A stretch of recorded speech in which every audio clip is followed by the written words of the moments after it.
আজকে তোমাদের সাথে একটা দারুণ ভিডিও শেয়ার করতে চলেছি। আর এই ভিডিওটা কিন্তু স্কিপ করো না, পুরোটা দেখো, তবেই বুঝতে পারবে যে ভিডিওটার মধ্যে কী আছে।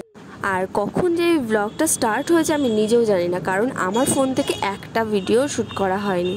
যাই হোক, আমিও ভিডিও করতে প্রচণ্ড ভালোবাসি, তাই জন্য আমার ফ্রেন্ড সার্কেলের সবাই আর এই দিদি সব মিলিয়ে সবাই প্ল্যান করেই এই ব্লগটা স্টার্ট করেছে। তবে বেশ ভালোই হবে, আমার একটা ব্লগ পোস্ট হয়ে গেল আর এটা স্মৃতিও থেকে গেল। এবার চলো ব্লগটা স্টার্ট করা যাক। আর তোমরা থাম্বনেল দেখে নিশ্চয়ই বুঝেই গেছো এটা কিসের ব্লগ স্টার্ট হতে চলেছে। যাই হোক, আমি বাড়িতে ঢোকা ডিউটি শেষ করে আমরা সবাই মিলে একটুখানি খাওয়া দাওয়া করে এদিক ওদিক তারপরেই দিদির বাড়ি এসেছিলাম। আর দিদির বাড়ি আসতে না আসতে একটু শুতেই দেখি আমার মামুনি এসে হাজির, যাকে যে কোনো দিন কলকাতায় একা তো দূরের কথা, কারোর সাথেই কখনো আসেনি, সে আমার জন্য নাকি একা একা ট্রেনে চেপে কলকাতায় এসেছে। এটা আমার কাছে বিশাল বড় পাওয়া।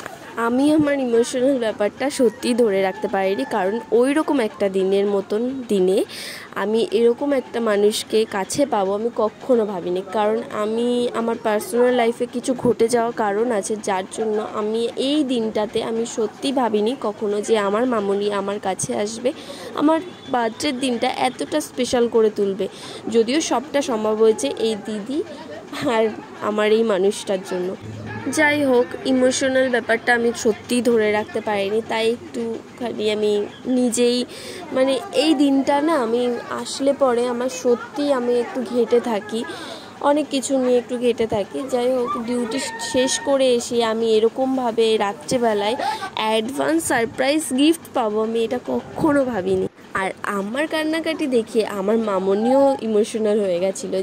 আর তোমরা ভিডিওতে দেখতেই পাচ্ছ সবার চোখ মুখের অবস্থা খুবই খারাপ হয়ে গেছিলো শুধুমাত্র আমার জন্য। আমি এতটা কষ্ট পাচ্ছিলাম, আমি জানি না কেন এই দিনটা আমি এতটা ঘেঁটে থাকি। তবে ব্যাস এদের সবাইকে দেখে আমার সত্যি আমার মনের থেকে অনেকটা হালকা হয়েছে আমি সেদিন। আর তারপরে আমাকে না জানিয়ে সবাই মিলে জোর করে ছাদে নিয়ে গেল, তাও আবার চোখ বন্ধ করে। আর তারপর চোখ খুলতেই দেখি এত কিছু ডেকোরেট করা হয়েছে শুধুমাত্র আমার জন্য। আর চারিদিকটা দেখে তো আমি সত্যিই অবাক হয়ে গেছিলাম। যাই হোক, বড়দের প্রণাম নিয়ে আমি আমার দিনটা শুরু করলাম। আর থ্যাংক ইউ সো মাচ সবাইকে, সবাই এতটা করেছো আমার জন্য, এতটা স্পেশাল ফিল করিয়েছো, যার জন্য আমি নিজে অনেকটা হ্যাপি হয়েছি। সেই দিনটা আমি ভীষণ আমার মুখ দেখেই বুঝতে পারছো আমি কতটা খুশি হয়েছি। তারপর আমি এই জিজুরকে প্রণাম করতে তো আমাকে কিছুতেই দেবে না। আর তারপরে আমি কেক কাটার জন্য মেন জায়গায় চলে গেলাম। তো তোমরা কিন্তু ভিডিওটা স্কিপ করো না, পুরোটা দেখো, তাহলেই বুঝতে পারবে যে সেই দিন আমার সাথে কি ঘটেছিল। যাও birthday to you, happy birthday to you, happy birthday dear. আর এদিকে দেখো, আমার বার্থডের দিনে গোলাপ আর চকলেট না দিলে আমার মনটা যেন কেমন করে, কারণ প্রত্যেক বছর সে আমাকে আর যাই হোক গোলাপ আর চকলেট দিলেই আমি খুশি হয়ে যাই, আদার্স কিছু লাগে না, তবুও সে আমাকে অনেক কিছুই দেয়। তারপরে দেখো, কেকটা ভীষণ সুন্দরভাবে ডেকোরেট করা হয়েছে আর কেকটা খেতেও ভীষণ টেস্টি ছিল। আর এদিকে আমাকে সবাই একের পর এক উইশ করছিল আর আমি তাদের সাথে কথা বলছিলাম। তো সবাই বলল যে আগে কথা না বলে আগে কেকটা কেটে নে, তারপর পরে ফ্রি হয়ে কথা বলিস। তো সেই বলতে না বলতে আমি আমার গিফটটা খুলতে শুরু করলাম। তো গিফটটা খুলতেই দেখি একটা গিফটের ভিতরে আরেকটা গিফট। তো গিফটের ভিতরে আরেকটা গিফট কী ছিল সেটা তোমরা ভিডিওতেই দেখতে পাচ্ছ। তো এটা ছিল একটা কানের, যেটা আমার খুব পছন্দ হয়েছিল। আর ফার্স্ট টাইম আমাকে না জানিয়ে এত সুন্দর জিনিস পছন্দ করে নিজে কিনেছে, আমার কাছে এটা বিরাট বড় ব্যাপার। আর এটা ছিল আমার মামুনি আর আমার পুচকুর দেওয়া স্পেশাল গিফট। তো যাই হোক, ভীষণ পছন্দ হয়েছে, থ্যাংক ইউ। আর এই গিফটটা একটা স্পেশাল দিনের জন্যই বানানো, আমাকে না জানিয়ে বানানো হয়েছে। তো ভালো লেগেছে আমার এই জিনিসটা, বেশ সুন্দর, একটু বড়ও লাগছে। আর একটা কথা বলি তোমাদেরকে, এই যে কানেরটা দেখছো এটা আমার একটা স্পেশাল দিনের জন্যই বানানো। তো আমি সেই স্পেশাল দিনে এই কানেরটা পরবো আর তোমাদের সাথে সেই ভিডিওগুলো শেয়ার করবো।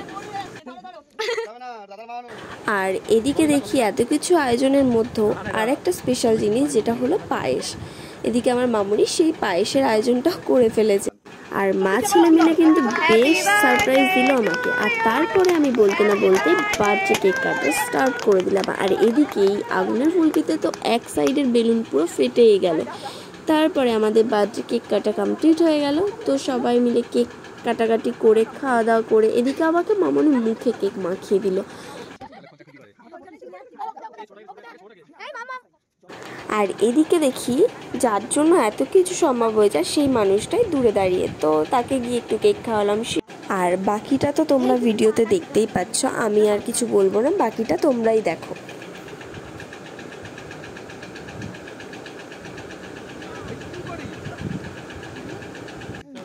আর এদিকে আমার গিফট পেতে না পেতেই খুলতে স্টার্ট করে দিয়েছে, কারণ সবাই বলছিল গিফটটা খুলে দেখ, তাই গিফটটা খুলে দেখার চেষ্টা করছিলাম যে এটার ভিতরে কি আছে।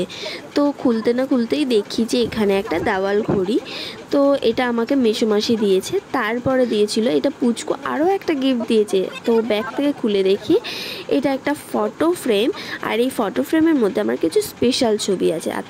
আর তারপরে রাতের খাবার খেতে খেতে আজকের ব্লগটা এখানে এন্ড করলাম। আজকের জন্য টাটা।